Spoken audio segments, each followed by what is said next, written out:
وَلَا تَقْرَبُوا الزِّنَا إِنَّهُ كَانَ فَاحِشَةً وَسَاءَ سَبِيلًا. Allah says, don't even go near fornication, adultery, az-zina. Don't even go near it. He doesn't say, لَا تَزِينُوا, don't do adultery, don't commit adultery. He says, don't go near it. In other words, there's the act itself, and then there is a series of smaller acts that lead to it. It's got a perimeter around it, and you can't even go close to it. One has to understand the language of the Qur'an and the sensitivity in which it deals with this subject to appreciate the wisdom of Allah Azza wa Jal and how He's counseling us in dealing with this problem. Allah Azza wa Jal is telling us there are certain things that in and of themselves are not haram. You're not going to be able to pinpoint it and say it is wrong. But when you get involved in it, you're going to get sucked into a gravitational field, and it'll pull you in slowly and surely, little by little by little, and eventually it'll get you. Eventually it'll come at you.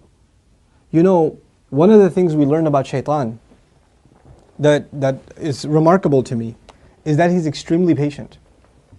He won't get you one shot. He'll come at you and he will put a little bit and a little bit and a little bit and a little bit until he destroys your character. He won't come and make you do the wrong thing right away. You know? And when people start listening to shaitan, this is the same surah, Allah Azza wa Jalla says, إِنَّا عِبَادِي لَيْسَ لَكَ عَلَيْهِمْ سُلْطَانٍ. My slaves, you're not going to have any authority over them. In other words, people who really submit to Allah, He will not have authority over them. But others, الشَّيْطَانُ يَعِدُكُمُ الْفَقْرَ وَيَأْمُرُكُمْ بِالْفَحْشَاءِ Surah Al-Baqarah. He will command you to do shamelessness. In other words, when you listen to him a little bit, you've granted him a little bit of power. When you listen to him a little more, you've granted him a little more power. And if you keep on listening to him, he gets to the point where he can command you. You will find yourself, I can't even help myself, Brother Nauman. I can't even help myself. I don't even know. I don't know how to turn the computer off. I don't know what makes me do that every night. I don't know what makes me do this or that. I don't know what makes me go there. That's when you know shaitan's got a pretty good hold on you. It's just getting worse and worse and worse and worse and worse. And you're not addressing it, and it's making the problem worse. And it's destroying your spirituality altogether. Your relationship with Allah depends on a heart being clean. Every time you're exposed to filth, more dirt, more blackness, more covers are poured on top of your heart. And it keeps on pouring and it keeps on pouring and it keeps on pouring to the point where you're listening to the word of Allah and you can't get yourself to even shed a single tear. It won't come because your heart has been made so hard because of all the exposure to filth, all the sin that your eyes are taking in all the time. And you don't even care anymore. You know, a good heart, when it sees something inappropriate that doesn't coincide with the commandments of Allah, it is disturbed. It's not attracted, it's disturbed. It says, no, that's wrong. Immediately the conscience kicks in, the alarm goes off. But when you're at the point, when you're by yourself and you feel no guilt doing it, you don't feel that it's wrong. The only thing before you stare at a sister, you look around like, is anybody else watching? And then you take a good look. That means the fear of Allah is completely gone. The only fear you have is that of the seen. There is no more fear of the unseen. What a horrible spiritual state to be in. Allah says, يَعْلَمُ خَائِنَةَ الْأَعْيُنِ وَمَا تُخْفِي الصُّدُورِ. He knows the stealing of the eyes, that little glance you caught. He knows that one, that little glance you took. What to speak of the stare. And He knows what the chests are hiding. You know why I brought up this particular ayah? Don't even go near zina. إِنَّهُ كَانَ فَاحِشَةً. It has always been considered a lewd, shameless, vulgar act. وَسَاءَ سَبِيلًا. And a horrible path. Allah describes it as a path. A horrible path. In other words, a path has steps. Right? You have to identify which step you're in. What makes you get into this? You know, and for each of you, there's a process, there's a cycle. You're in a room by yourself. You know, you're after school. You've got a couple of hours before your parents get home.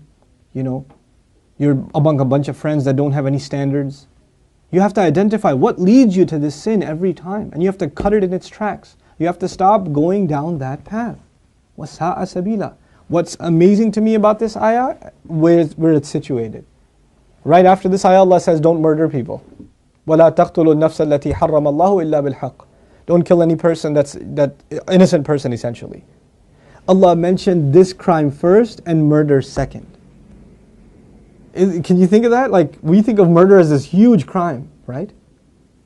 But Allah says, when you violate the dignity of a human being, that's fahsha. Looking at a human being in that way is violating your own and their dignity. And when we kill a person, we have violated their physical, their right to life. So there's the spiritual murder, fahsha, and there's the physical murder, qatl. There's two kinds of murder here. So Allah mentions the spiritual murder first. Our standards have gone so low. A movie comes out, you see a couple of trailers, you tell yourself, there's just one bad scene in it, it's okay. It's PG-13, it's not R. What used to be R 10 years ago is now PG-13. What used to be PG-13 is now PG. They put filthy scenes in everything now. And we don't even care about the spiritual price we're paying. It's affecting our prayer, it's affecting our dua, it's affecting our character. It's affecting our family life. It is. And we don't care. We just think, hey, that's life, bro, come on, live in the times. It's alright. That's just what it is now. What can you do? So many of you don't care what kinds of pictures you put up of yourselves on your Facebook pages. How can you do that? You're Muslims. How can you post pictures like that? Have dignity for yourself. Have dignity for your family. Guard your gaze. Start with your eyes. The zina of the eyes, and everything else goes from there. But the last thing I'll tell you today, inshallah ta'ala at least, is something about the word fahisha, which I'm translating as shamelessness or lewdness or vulgarity. The Arabic language has roots that are close to each other. Wahash and fahash. Wahash actually means wild animal. Fahash means someone who acts like a wild animal. Shamelessness is described as behavior close to animal behavior. Allah has dignified us as human beings. The punishment of Adam alayhi salam was his clothes were removed. Our mothers and our fathers' clothes were removed. That was a punishment from Allah. And immediately they recognized that they need to cover themselves. They didn't learn to cover themselves from a society. It wasn't society that taught them to be shameless. Nowadays your anthropology professor will tell you, it's society that makes us dress in clothes.